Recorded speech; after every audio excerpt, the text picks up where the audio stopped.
Hello, everyone. Welcome back to another episode of Life Forces. I'm so glad you found us again.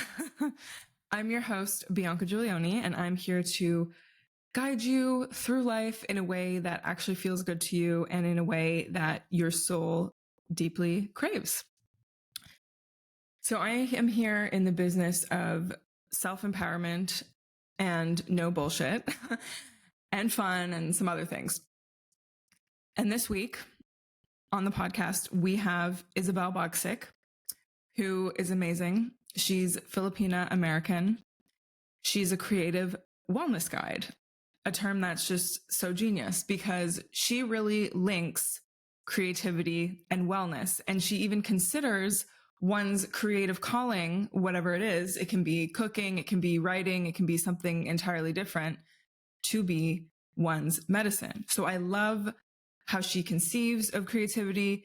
She's totally brilliant. She has a very strong background, as an art director, doing all these, career with a capital C type things. And she's just taken all that experience, taken of all of her like organizing and other experiences, and created Unconventional Bliss, which is her company and the platform and the portal through which she helps people. And what I love about her approach is she encourages folks to move through their creativity to create from a place of rest, not from a place of rushing or scarcity or productivity, but from rest. And you can really feel that just in who she is. She's so embodied in what she does. So on this episode, we talk about so much. Creativity obviously is very central. We also talk about things like honoring your family lineage, especially as a child of immigrants, while still maybe choosing some different things in life. So honoring that lineage while still forging your own path.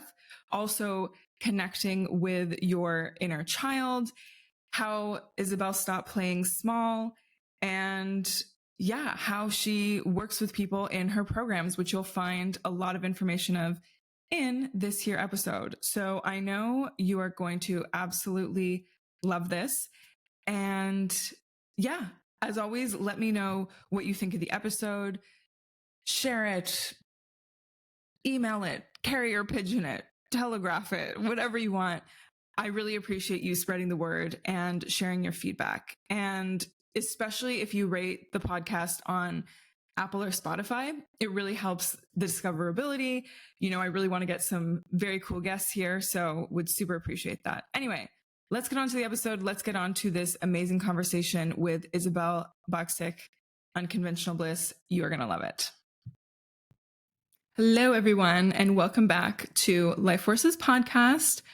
I have another guest with me here today. I'm so happy, so excited to connect with Isabel today. Isabel, how is it going? I'm doing well. It's morning for me, so I'm very excited to jump into this conversation. Yes, I love the morning freshness. Would you say you're generally a morning person? No. I kind of had to make that shift because of work, and now I think I think unfortunately people are right that when you wake up early and do things in the morning, you feel better, and damn it, it's true. So I mean, I'm just going with the flow with it now. I love that. Yeah, it really does feel so good because you get to I noon and you're like, know. I have done things. Oh my Yeah. gosh. hmm On my last guest episode, which was my first ever guest episode, I asked Flavia what she was drinking, if she had any like beverage in the mix. Do you have a beverage with you right now? I just have my water, but I did drink cocoa right before this. Is that coconut water, just to clarify? Oh, hot cocoa. So just cocoa Oh, like powder. hot cocoa. Yeah, Oh, that's yeah. even more fabulous. Oh, I love that. It's like my coffee. That's great. Actually, I also had cacao this morning, and because I haven't been having as much caffeine, it felt like a caffeine rush Right? situation to me. Yeah, it's a little different. It's like not as jittery. Like I can't do coffee at all. So cocoa just gives me like the sustained alertness or awakeness for the morning. Yes, I love that. You are speaking my language. I am the same. I cannot do coffee. Um, I wonder, getting up so early this morning today for this podcast, was there anything in particular on your mind or on your heart? Like what's been going on in that space? I'm curious. Oh, that's a big question for the day. Let's see. My life existence, my life purpose in a light but also like real way.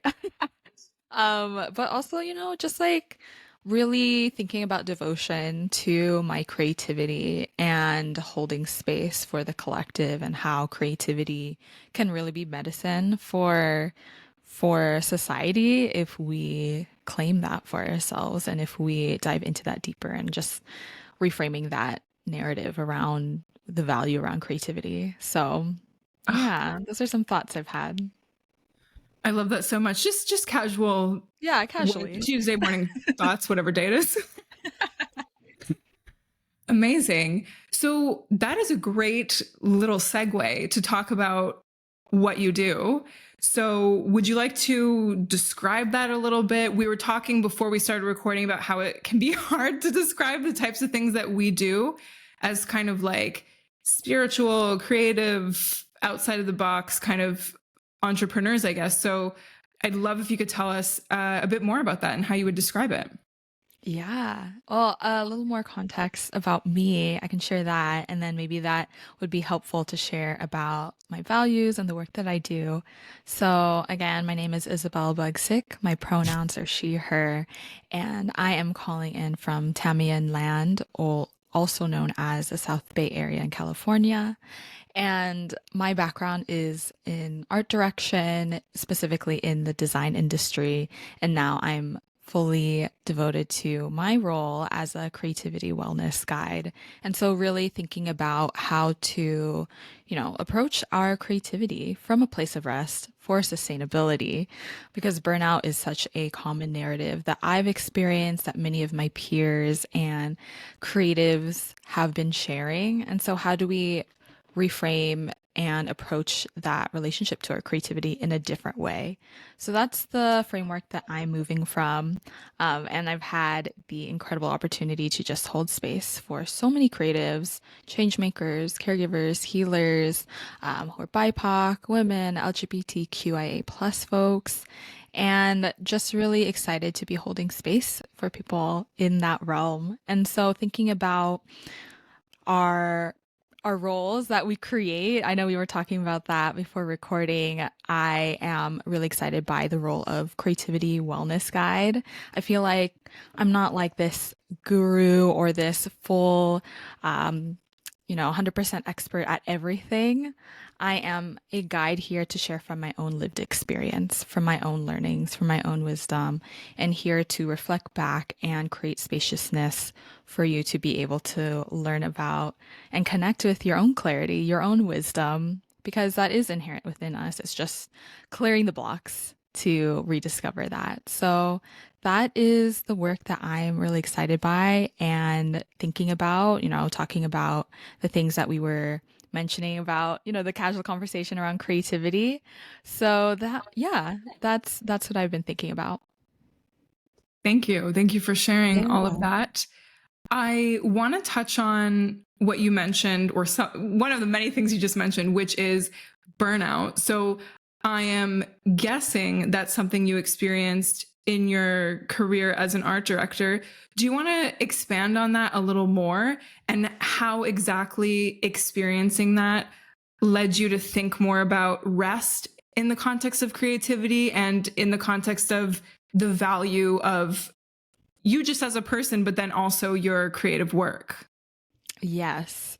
So there's like two things that I wanted to point out in terms of what burnout comes up for me. So one is as a person of color, as someone who is a child of immigrants, the narrative around burnout is so tied to my lineage and especially this idea of survival That is the narrative that my parents and my ancestors have believed in, have that ingrained in their DNA, that, that productivity is tied to value, that the more that we work, that is how we get money, or that is how we have value in society.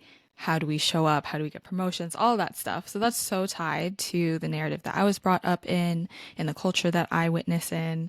And how do I acknowledge that and learn from it, and now release that narrative that is not for me to hold on to, and create a new reality for myself in a way that acknowledges their sacrifices and their survival, where now I can do the self-actualization work and create a way of moving in this new timeline of experiencing pleasure and joy and rest, the ways that honor my ancestors instead of having this guilt of, being able to experience that. So that's one thing that I think about regarding burnout. And then another is thinking about a recent experience that I had at the around almost like exactly a year ago from today. I actually had a minor surgery because I had a cyst on my ovary.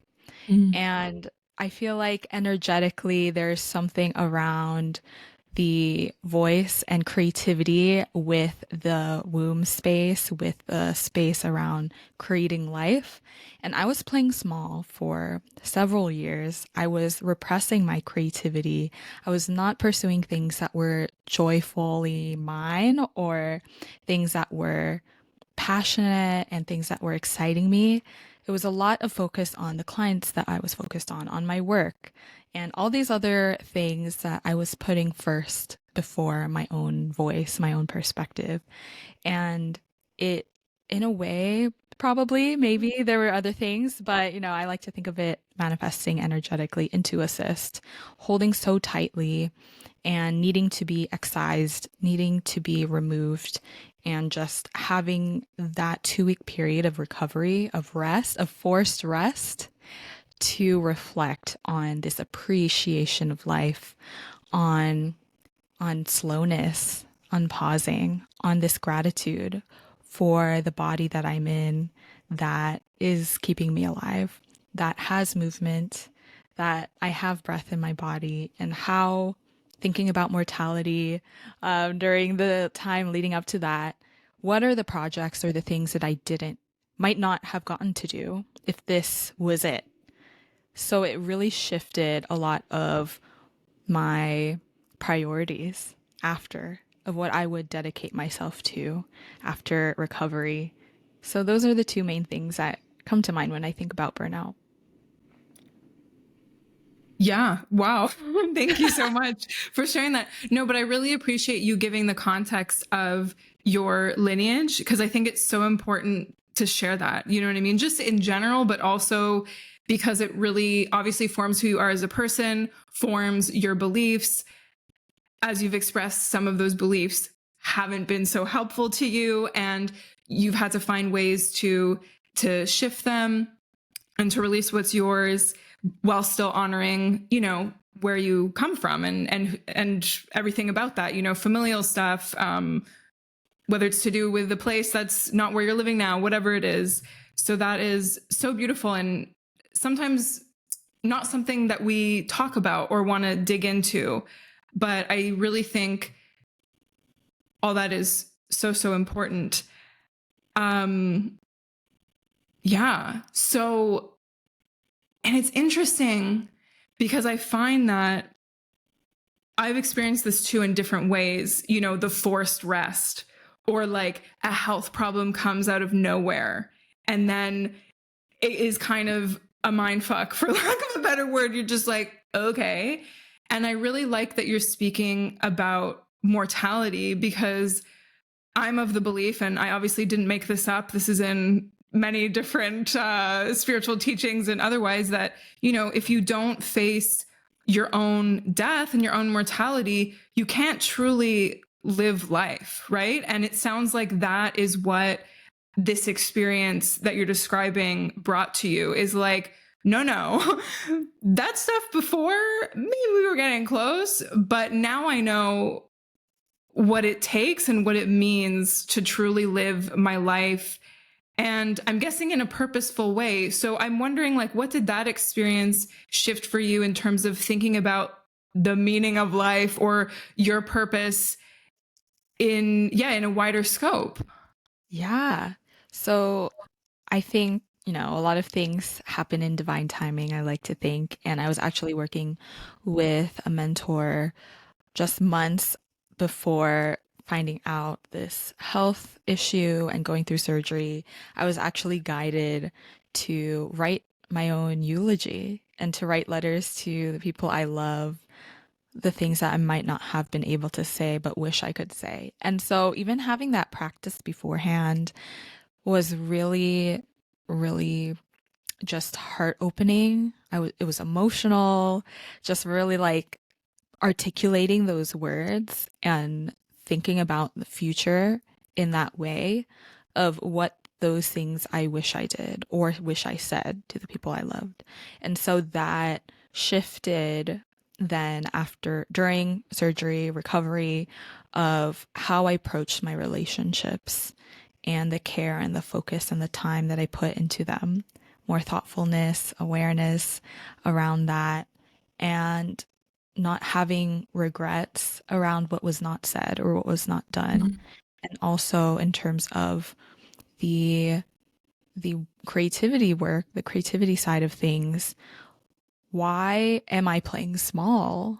That was the question. Why am I repressing that when I've had evidence and proof before then, a few years ago, of pursuing my creativity in such an excited way? How did I Mm. lose that? Where did that come from? And how do I return to that? And thinking about if I don't do it, what am I missing out on? And that's what comes to mind. I'm missing out on community. I'm missing out on peers and long lasting friendships and creative peers. I'm missing out on incredible, deep conversation, such as this one, and meeting new Mhm. people. So there's so much, and even like traveling too. That's another thing, just seeing the world and experiencing different cultures and expanding in that way. So much came to mind when I was reflecting on mortality, on the what might not have been, and all of that. Mm. Yeah, beautiful. When you were saying all that, I was, especially the part about playing small, I would love if you could expand on that. You Mhm. know, what did that feel like to you when you finally realized it? And how did you kind of almost like practically go about the process of being your fuller self, right? Like expanding that, probably like self-conception, and I'm assuming, probably having more faith in yourself, probably taking some more risks. Like, what did that practically look like for you? Yeah. So playing small was like thinking, was not having the confidence in sharing from my voice or sharing my perspective, or not having this belief that I had something important to contribute when, let's say at work, I was chosen or I was hired for that role for a reason. So why wouldn't I share my perspective? Or maybe in other things, maybe in personal situations or relationships or other places that you might engage in.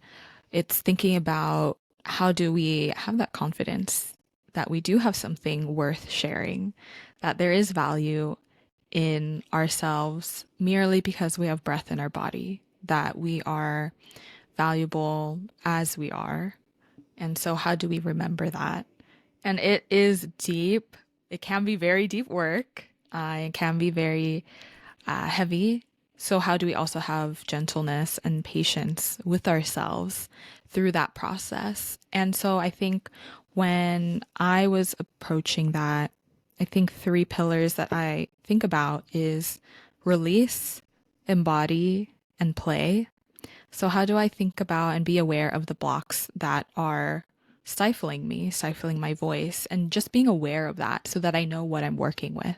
Mhm. And then once I figure out what releasing that looks like, whether that is working through limiting beliefs or uh, clarifying that there is value within me, XYZ, what does that look like?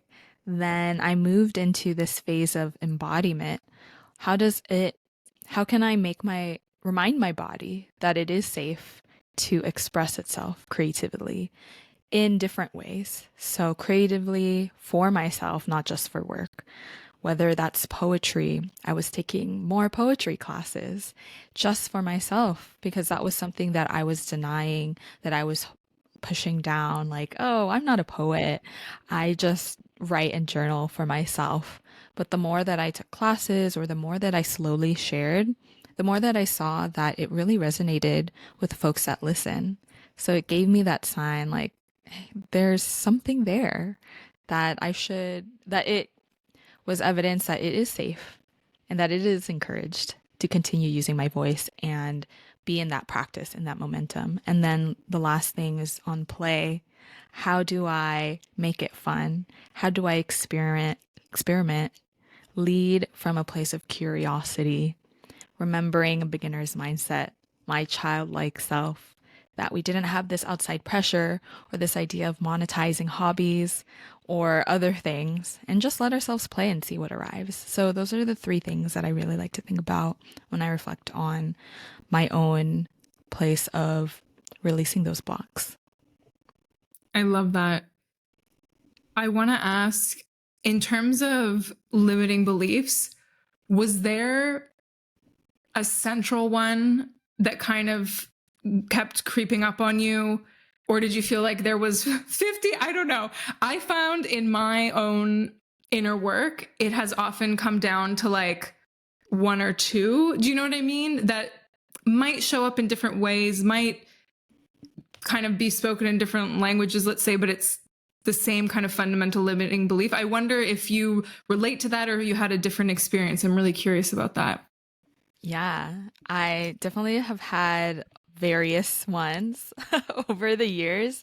And I think the one that was really coming to the forefront in the past couple years was my belief around my creative capabilities, specifically around design, not thinking that I was good enough, this feeling of comparison, especially studying design in school as well, and repressing my multidisciplinary skill set and thinking that I had to be super focused on one area when really my gifts are in having the interest in multiple things, where my Gemini sun comes in, of being thirsty for knowledge of so many different things and wanting to dive deep in all of it. So how do I lean into that? And so that was something that I really grappled with, of owning my unique creative perspective and lens of the world in this excitement for so many various topics. Yeah, I love that. And I think you can see that in your work and also in your journey, because I know, for example, you started a, would you call it a publication, Brown Papaya? Is it, I think it's more than that. I don't know how you describe it. Yeah. Tell me more about that period. Yeah. Yeah. So I think I look on that period fondly when I think about its conception. And yes, it started as a magazine, and from community interest and just going with the flow, as a generator in my human design, just responding to my environment, that people were interested in more spaces. So in a way, it became like a collective. There was a retreat that came out of it, and workshops at different universities and other events. So it really started. So Brown Papaya, I named it that way as a reclaiming of brown skin, talking about colorism within the Philippine culture, and papaya because there is this thing called papaya soap, which is known for lightening, or rather bleaching the skin to lighten it. And so there's just this popular product called papaya soap that is strongly associated with that. And so merging those two words as contrast, as a challenge on the topic of colorism, and creating a space for Filipinx folks to come together to dive into these conversations around identity, culture, being a woman or femme, and what that experience and those intersections of identities look like to them, and finding a sense of community when these stories are shared in circle, finding support in that way as well, that it is mirrored back, that we are not alone. And so that was a moment of seeing how conversations, especially creating safe spaces and courageous spaces to speak on these things that we might not otherwise have the space to talk about. So that's something that I really love doing, creating spaces for deeper conversation on whatever topic that might be, and diving deep into it with the fun of having those photo shoots for the magazine and interviewing folks and learning more about their relationship to this topic on colorism. And again, it just expanded into more experiences, and it really led me and opened me up to local community and creatives, and showing me my own creative capacity and what more I can do. And so that is one of the things that I look on as reminder, as proof that I have done something great for a community and for my own creative spirit. So how much more could I do if I continue to devote myself to my creative practices? Yeah, amazing, totally. And yeah, there's really something to be said about the creative act of creating and fostering a community. And I think like when we think about creativity, we think of a painter, graphic design, a filmmaker, you know, like those forms of creativity. And I'm sure, you know, out of anyone, you would know that creativity comes in so many forms, but not everyone is able to not only create, but foster a community. Because it's really easy to be like, I'm creating this community around this topic or this identity or set of identities. It's another thing to be like, I am creating this container for all of you, and we're going to go deep with it. Not everyone is willing to do that. Was that something that started for you around the time of Brown Papaya, or was it something that you kind of found yourself in earlier in life? I would love to know about that. Yeah, I love this question. I think, again, I feel like there's two aspects that come to mind around this. One is that I was involved in school organizations. In high school, I was a student leader and eventually became president for my last 2 years in high school for a community service club. And then in college, I became very involved with the Filipina American community, and again became co-president my senior year, and was involved during my time there. And so creating spaces and holding events and thinking about how we care for our community has been a practice that I've been doing in school, and it just carried on through my time after college and today.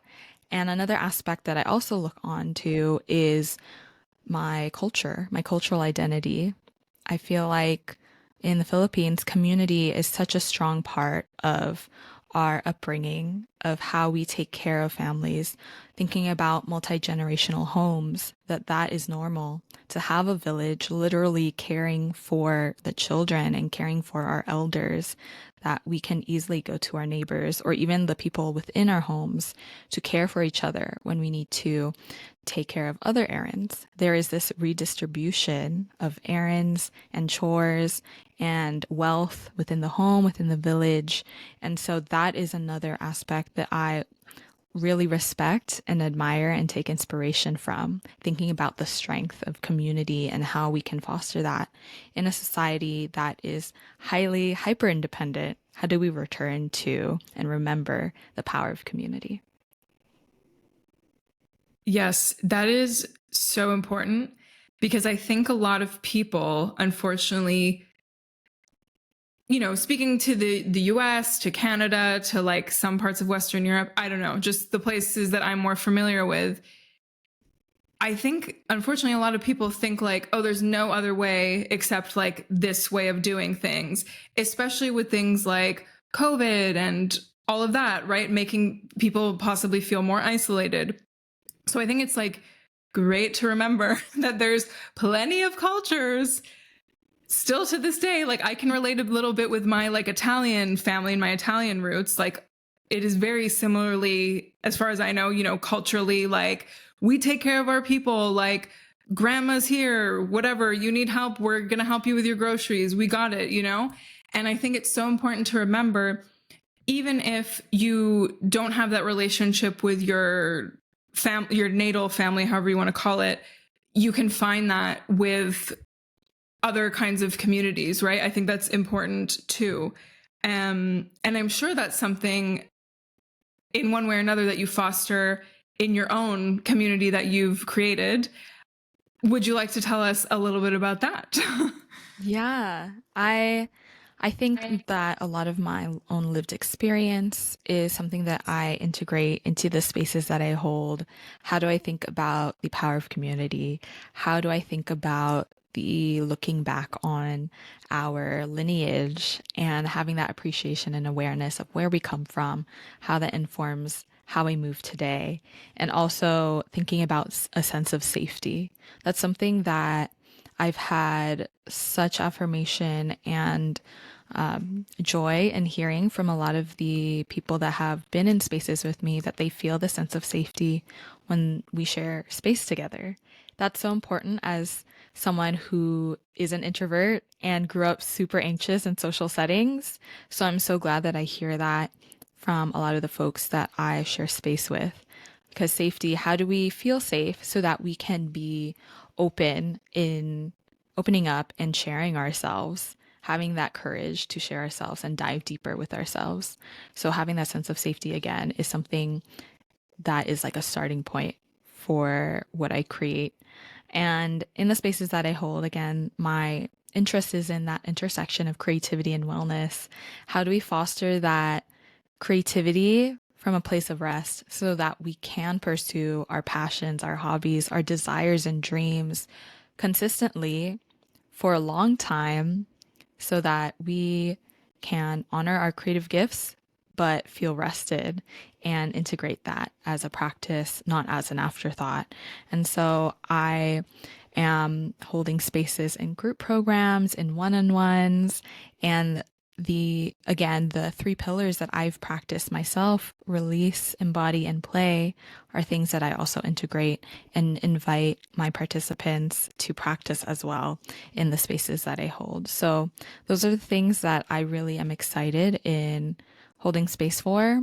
And it's not just creatives. Again, creativity is in all industries, whether you're in tech, you're an entrepreneur, you are a nonprofit, you are a parent, whatever background or identity you hold, creativity is needed in solving problems, in cooking meals, in figuring out how to communicate to folks non-violently. There are so many ways to integrate creativity in our lives. So that's, again, another thing that I want to remind folks, that I welcome everyone who has a desire for creativity in whatever form and shape that looks like. Especially for those who might be excited and intrigued by this conversation, then I really think following that intuition of learning more will guide you to deepen your creative practices together. Yes.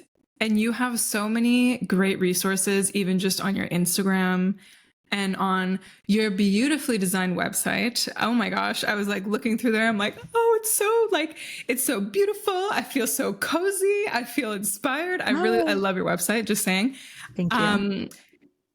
And yeah, I love that we're talking about creativity coming in all forms. I think we kind of touched on this earlier in this exciting conversation that I'm losing track of in a good way, because it's so true. I think just the act of existing is like an ongoing kind of creative act, you know, Yes. whatever it might be. And that's so beautiful. And I think to just not put pressure on ourselves to focus on like let's say creativity with a capital C, you know, the more like stereotypical forms of creative expression I was kind of mentioning, but just like living as a creative act, being as a creative act, choosing certain things as a creative act, I think is so amazing.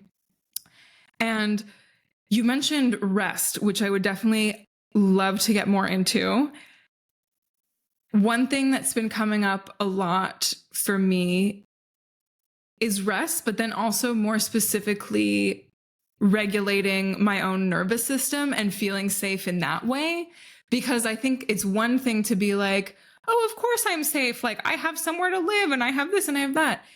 Cool. But if your body doesn't feel safe, because you could, in theory, whatever, be very financially well off, you have all your needs met and more, but still feel unsafe within, you know, your sacred home of your body. So I would love to get your perspective on that and how it relates to how you move through the world, and then also within the containers that you create and cultivate for others. Yes, thank you for bringing this up. I think, yes, how do we take care of our nervous system, feel and create a sense of safety for ourselves, no matter where we are physically, no matter where we are emotionally? What does that look like? And I think one thing that I can bring up is how thinking about what are rest practices that are supportive for you right now. What are those activities? So taking a moment to reflect on that. Is it taking some time to listen to new music or comforting music or music that makes you feel good?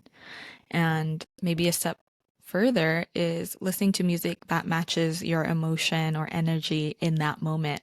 Can you move your body and move it in a way that matches your emotions, that matches the song, and literally moving the energy around through your body and out of your body, maybe feeling having any stagnant energy and moving it around or releasing it. So that's something that I like to think about, that rest isn't just stagnant, it isn't static, it isn't just meditation, even though that is amazing and great, but rest can also be active. It can also be movement.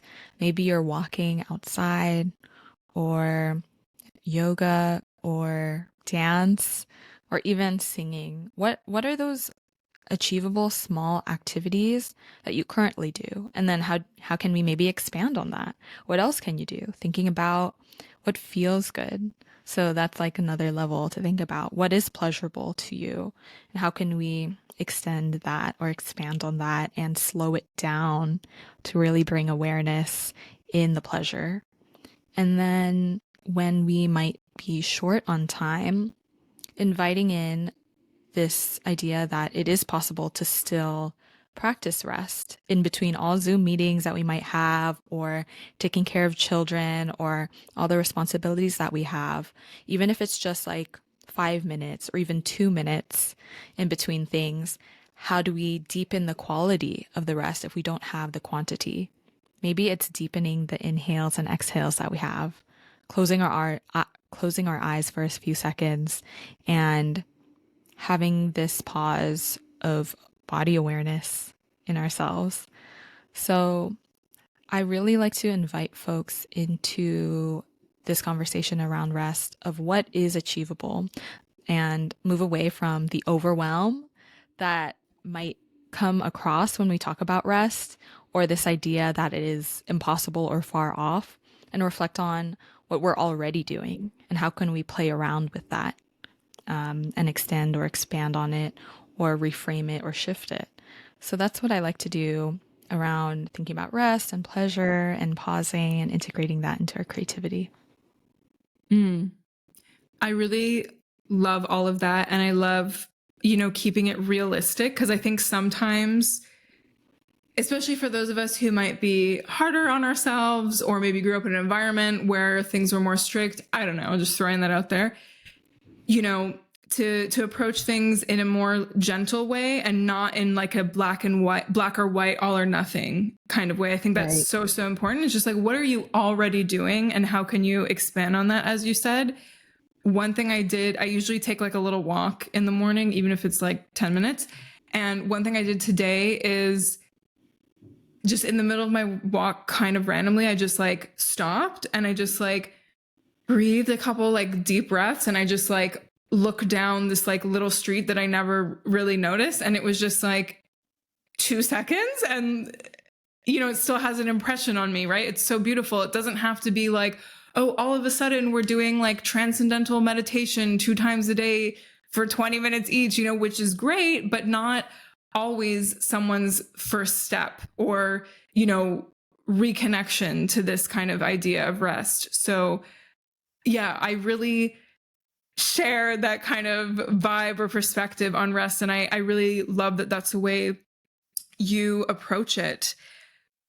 One thing about your work, and I think about the way that you kind of think about creativity, is you've said that, one's creative calling is their medicine.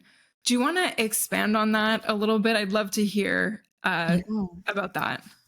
Yes. So I really do believe that creativity is medicine for the collective, for the community, for the world.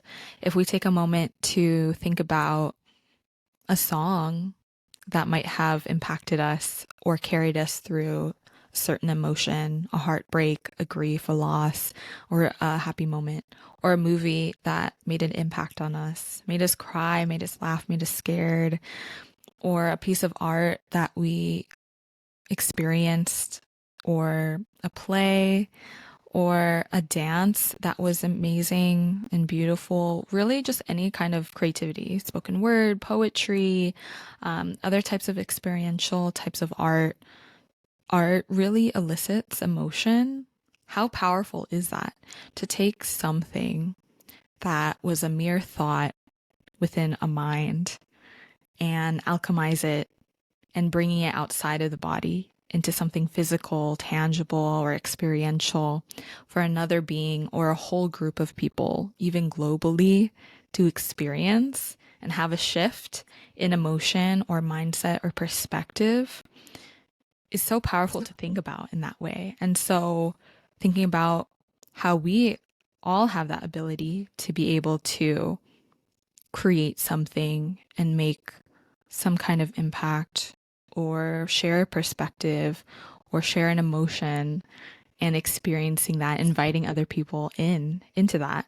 And so how amazing would that be if we all claimed our creativity confidently and bravely and so passionately and lovingly, and invite others into that process, into that experience, into that final product. So there's so many changes that could be made in this world, in this society. What could that look like? And we can really dream that up and create a new one. As creators, as innovators, as visionaries, what could that look like? And it all starts from an idea.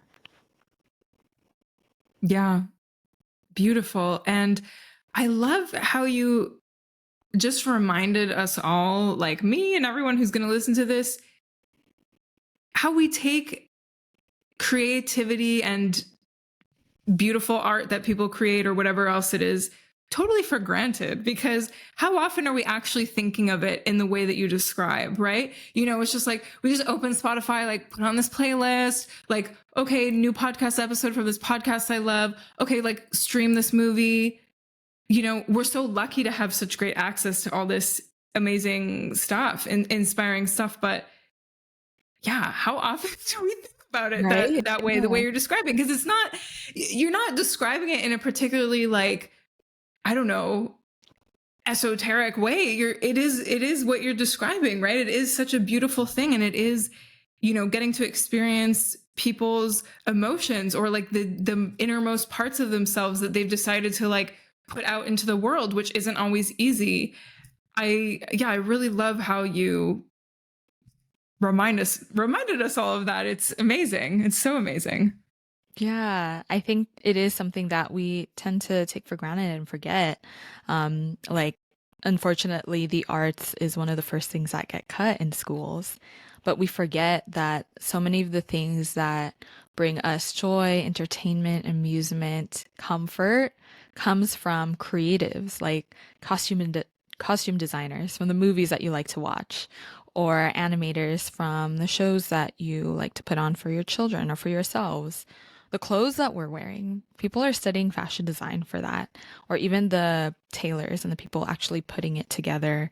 And so much more, really. If we look at anything in our rooms, the things that we're wearing, what we're holding, our technology, they're creative folks and innovators putting that together. So, how do we have that appreciation for that process? Completely, because I always think about it in the context of, you know, my favorite movies or my favorite music or whatever it is. Someone had to have not only have those ideas, but make them happen. And in the process of making them happen, I know, so much stuff comes up, right? Like so much like gunk, so much like, I can't do this. I'm not good enough. I don't know how this program works. I don't know how to make it like this. Blah, blah, blah. So I'm curious, what is your approach to those kind of blocks or periods of tension in the creative process? Like what do you say to people, or how do you navigate it yourself?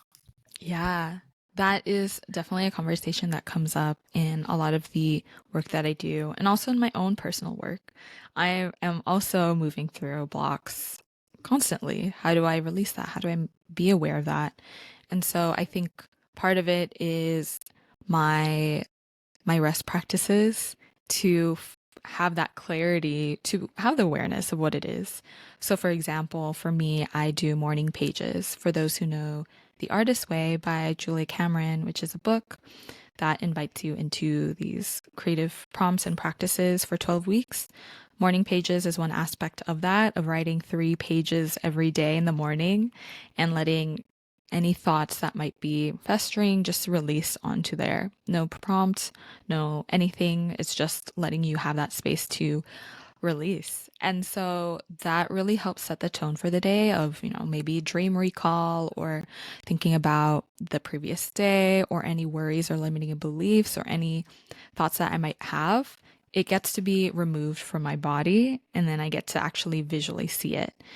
Because there were times where I kind of was creatively constipated in a way of not writing. Writing is such a big practice for me in processing life and everything.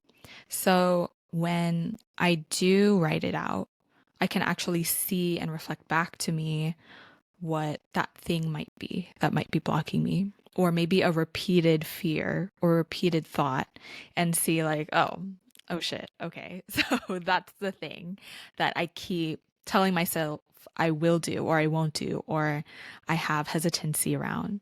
So that's just one practice that I invite folks into my experiences to practice, of journaling or morning pages, to do this inner work that we can do independently, that is fairly accessible. All you need is a writing utensil and piece of paper, and having that dedicated time to write. And again, like, I know it's a challenge if no one has done this before. So if you need to do at the end of the day, I've done that. Or, separating the pages. So it's like one page in the morning, the page in the afternoon, and then page at night. Whatever works, as long as we like get into that momentum of reflecting and writing those thoughts out, that helps to over time create some kind of like observation of our own selves. So that's one way of viewing and being aware of blocks. And then in terms of moving through them, a lot of it takes a lot of work. So I look to, aside from the independent work, how do I again seek community and support? So maybe it's sharing with my support system, with a best friend, with someone you trust and care about. I think that's an important part, not just sharing it with someone, but sharing it with someone who you trust to hold that truth, to hold that space with you, and being able to have someone receive you and witness you, even if you are blocked, and they may be able to mirror something back that you might not be clear in seeing, and share your gifts and share what they value in seeing you. And sometimes it's just asking for affirmations from your loved ones to remind you of the love that you have and the embodied love that you are.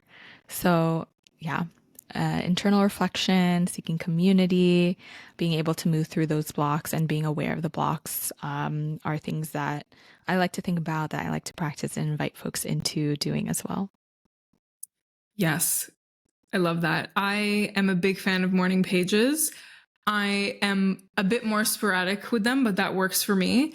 But I did notice anytime I do them, I do notice the difference of just like whatever I'm writing, it doesn't even matter. It's just like I feel like something's been cleared out of the way. You know what I mean? And whatever it is I'm doing that day, even if I'm not doing anything particularly creative, I just feel like I can come to everything with a bit more clarity and more space. So I love that you encourage folks to do that because it makes a ton of sense.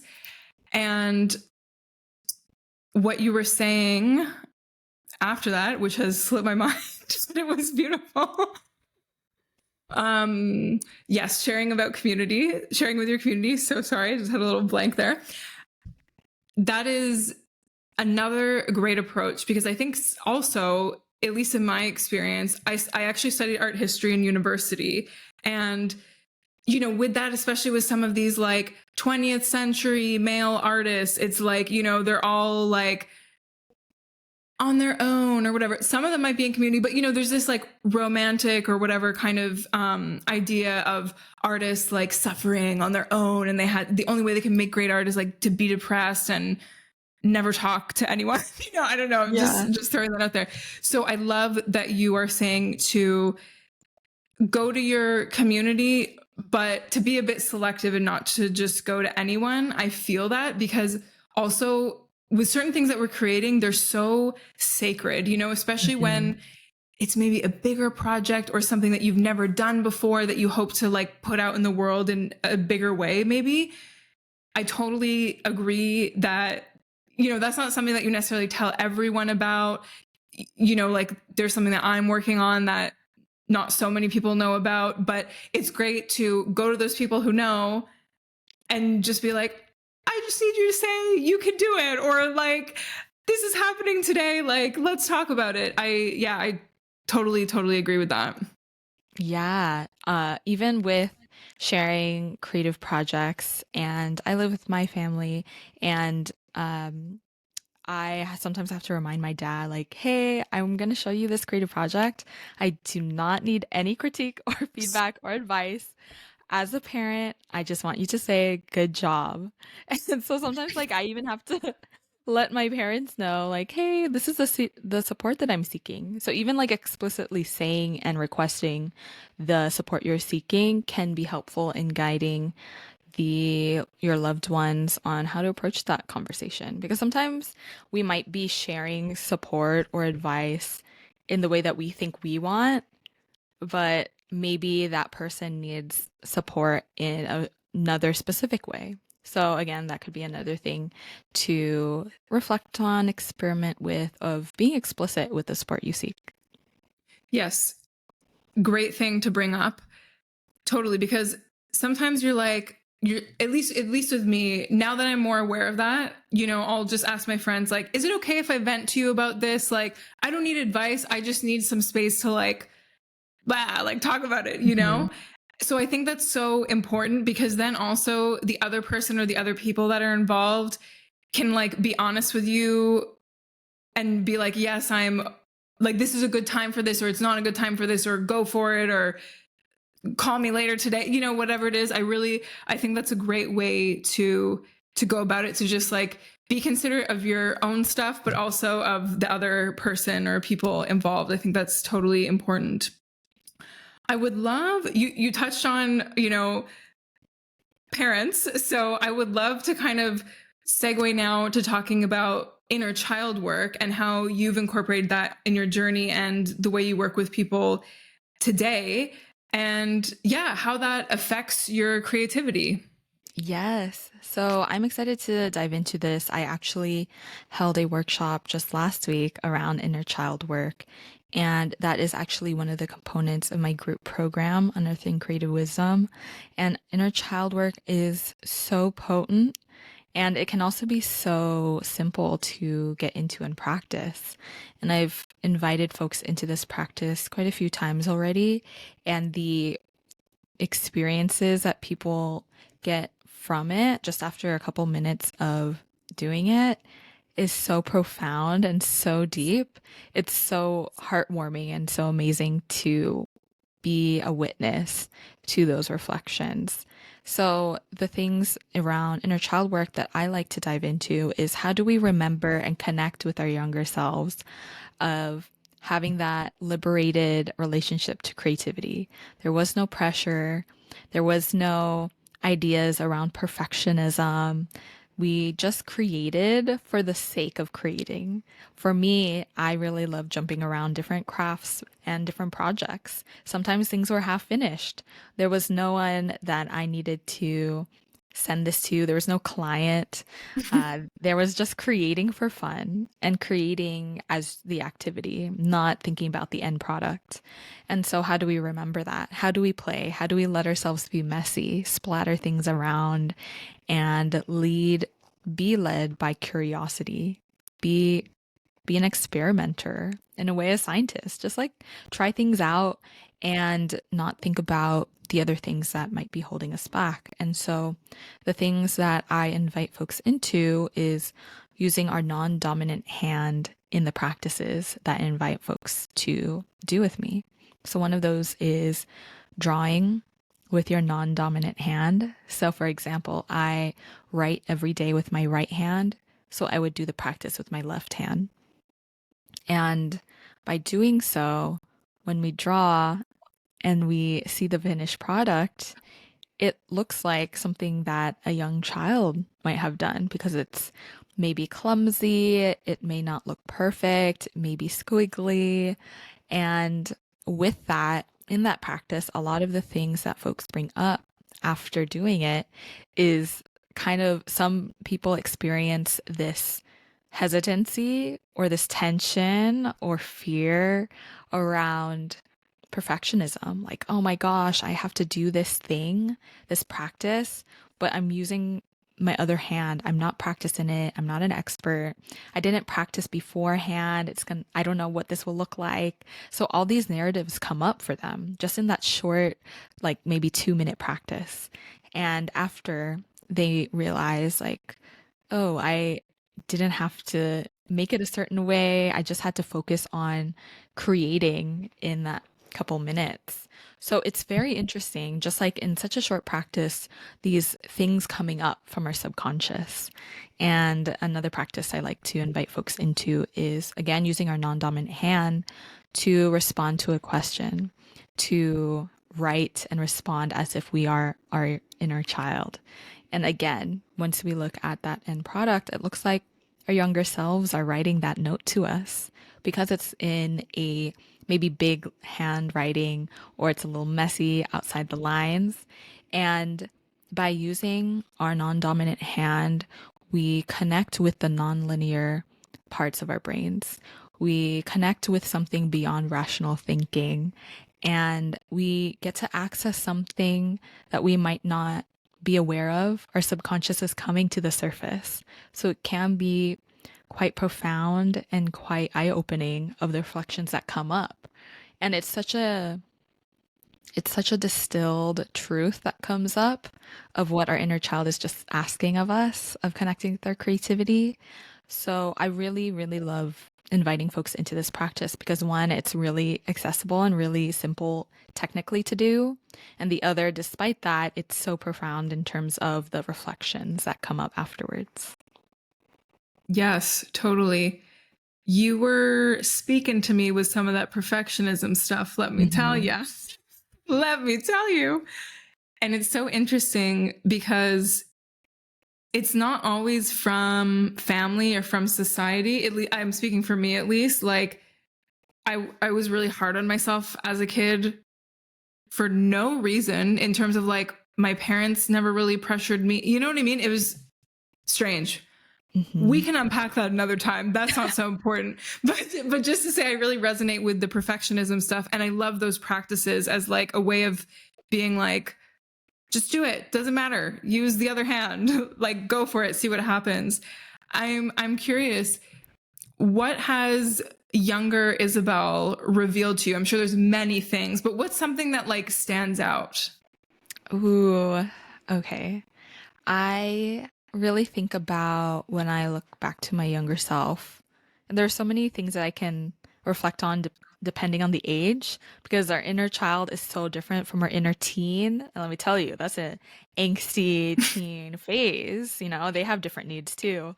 But thinking about my younger self, my childlike self, just giving this grace and this patience, but also gratitude for doing what she knew at the time to keep me safe to arrive today in this present self, in this present day, and also to give this assurance that following her intuition will guide her to the experiences that will lead to expansion and excitement and pleasure and joy and friendship that she was seeking back then. And lastly, about having the courage to use her voice, because it was scary for her as someone who is an introvert, as someone who was super anxious in school and social settings, and having the fear around even saying hello to a classmate, just having the encouragement that the more she practiced using her voice and owning it, the more that she will have that confidence in using her voice and speaking to large groups of people now with a groundedness and rootedness and calmness that she would have never thought. And so just having that patience and grace for my younger self, that she will be okay and that she will transform and change with this devotion to her creativity. Totally. She must be so proud of you and think you're the coolest. I think so. I would say, considering what I know of the journey, what you've shared here. That's so sweet. I love that. Yeah, thank you. I would love to talk a little bit about books, because I know, I've seen that you've shared about books, which I love. I'm a huge reader too. You more recently shared about Robin Wall Kimmerer's 3 words, braiding braiding sweetgrass. Hello, language, which I've also read. I loved, love, love, love. What other books, or maybe even that book, what books have had a big impact on you lately? Oh my gosh, I need to pull up my book list because, what topic, what genre, we can get into it. I also love sharing it. So, and also open to book recommendations too. So I think we need to share our book list. Definitely, You know? definitely.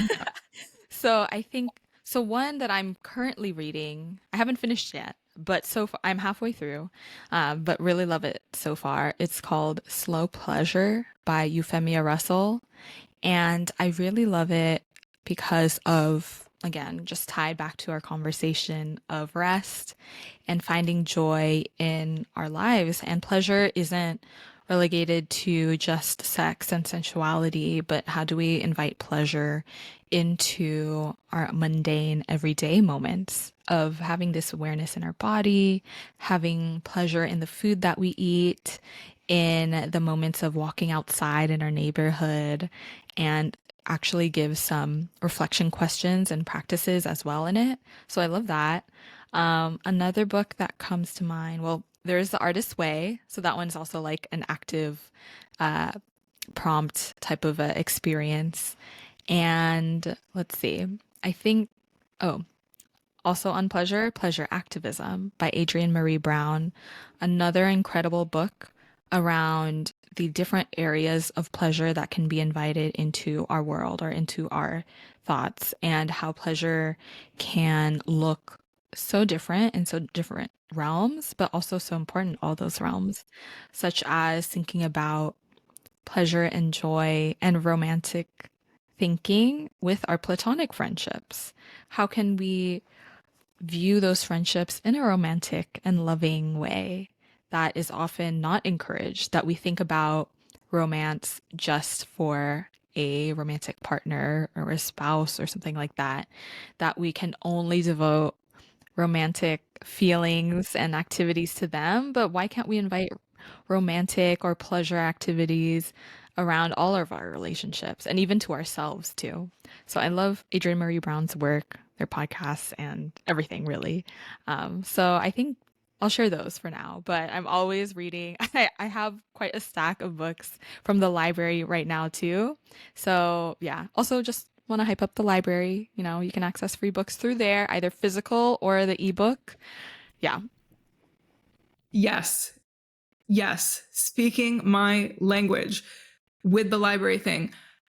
I have a library card from my hometown.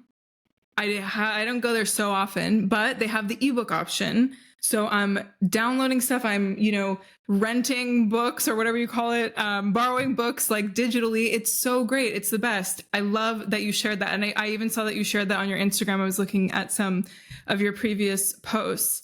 Another book related thing I noticed that you shared was this app called the Story Graph. Do I have that right? Yeah. Yes.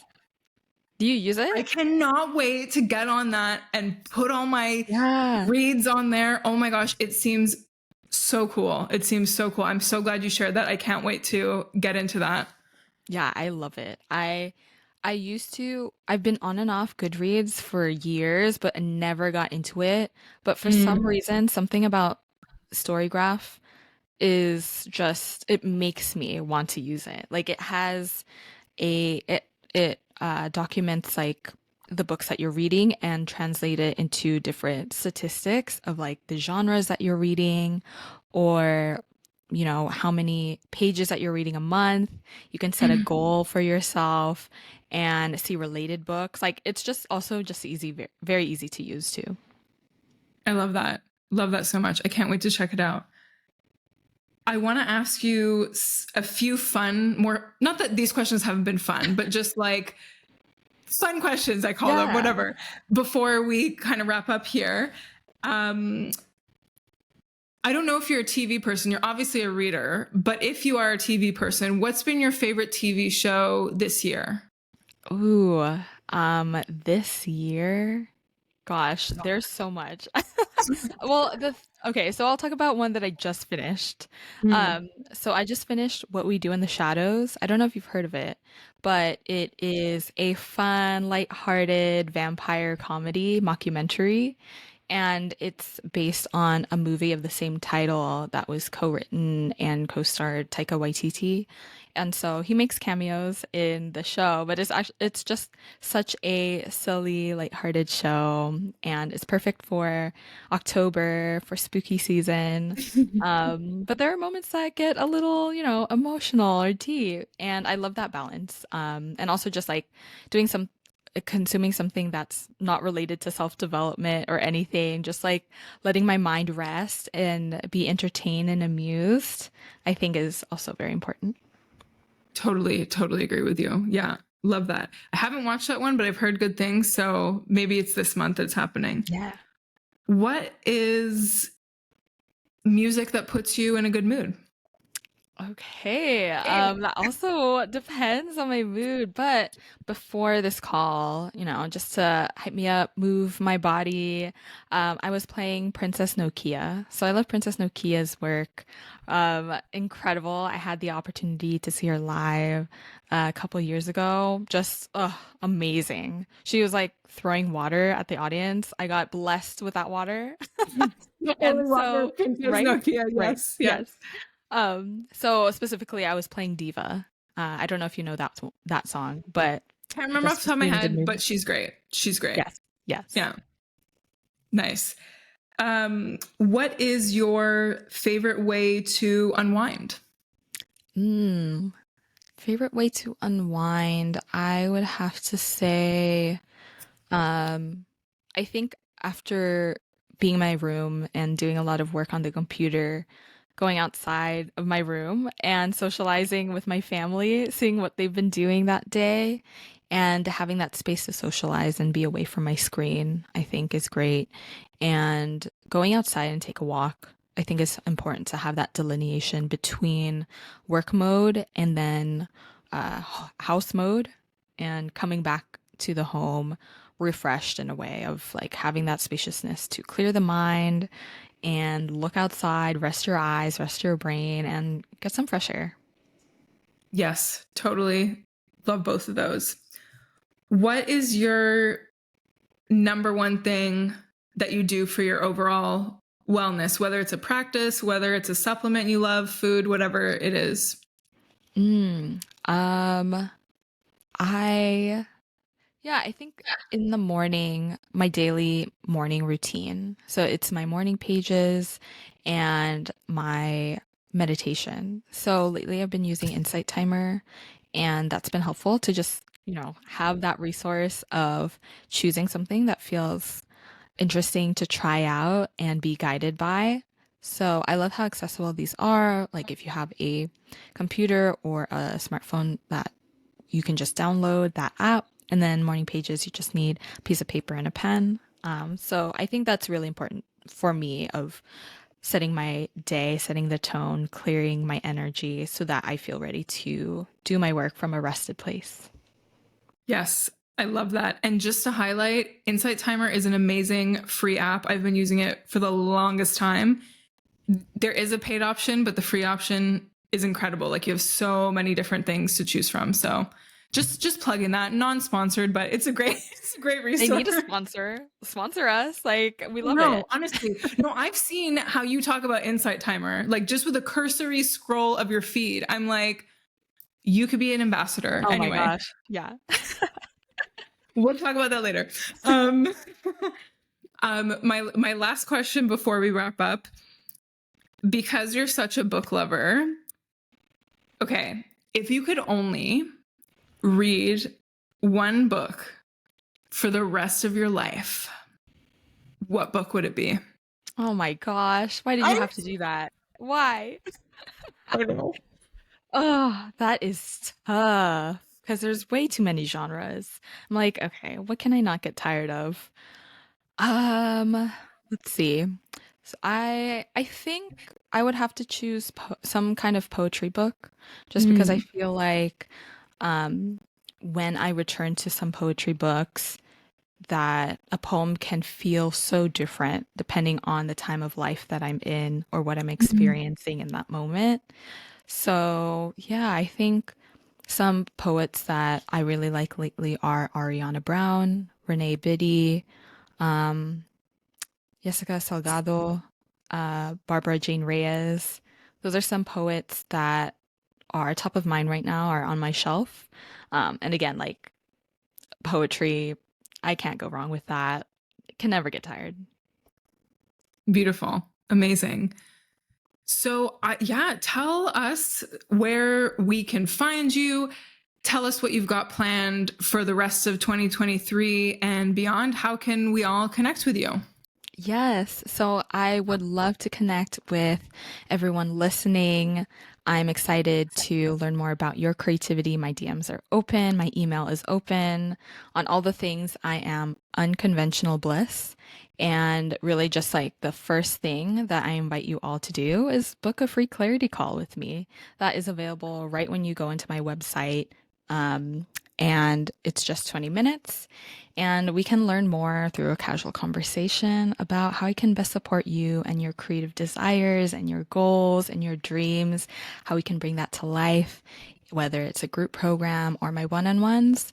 Whether, whatever feels good to you, you'll still walk away with either clarity or suggestions or recommendations or action steps to move forward. So I'm super excited to connect with folks who feel like this conversation lit something up or intrigued them or opened up something for them.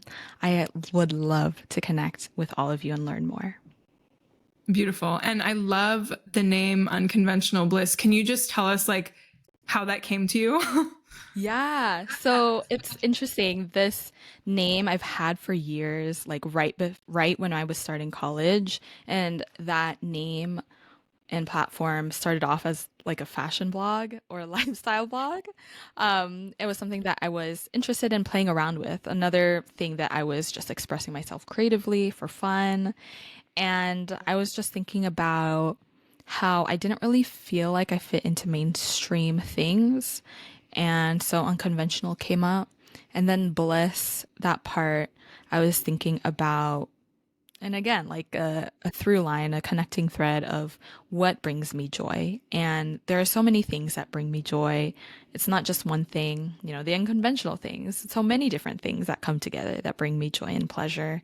So that is the essence that came to be with that name. And I still feel aligned with that name in the work that I do, that, you know, all the things that bring us joy and bliss and pleasure. What does that look like? And it doesn't have to look like what is socially pushed upon us, of what is the norm. How can we break out of that that is authentic and true to us?